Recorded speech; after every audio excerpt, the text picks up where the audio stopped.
Ever wondered what ancient Romans did before soap and laundry detergent existed? The answer might surprise you, and it's a little gross. They used pee.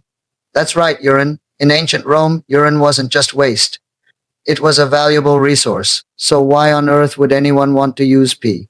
Well, urine contains ammonia, a powerful natural cleaning agent. The Romans didn't understand the chemistry behind it, but they knew it worked wonders. They used it for all sorts of things, like cleaning clothes, especially for whitening togas and getting out tough stains. It was also crucial for tanning leather, where it helped soften animal hides, and for cleaning raw wool before it was spun into fabric.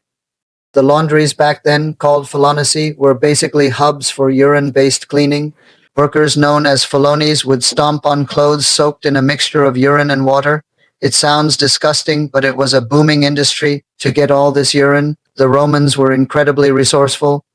They placed large clay jars, kind of like public toilets, all over the streets. People would just contribute as they passed by.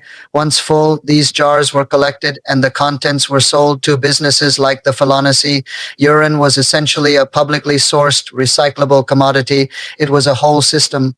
This brings us to Emperor Vespasian, who ruled around 70 CE.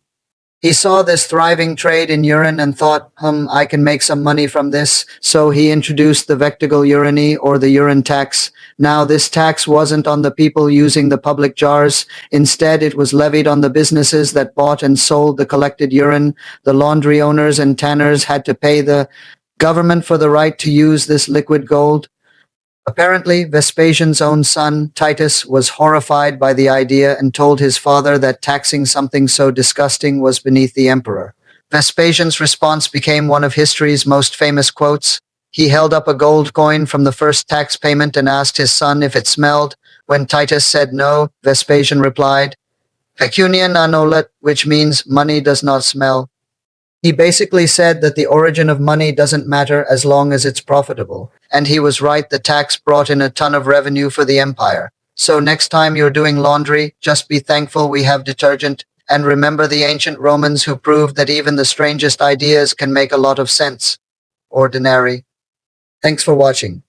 If you enjoyed this weird piece of history, don't forget to like, share, and subscribe for more.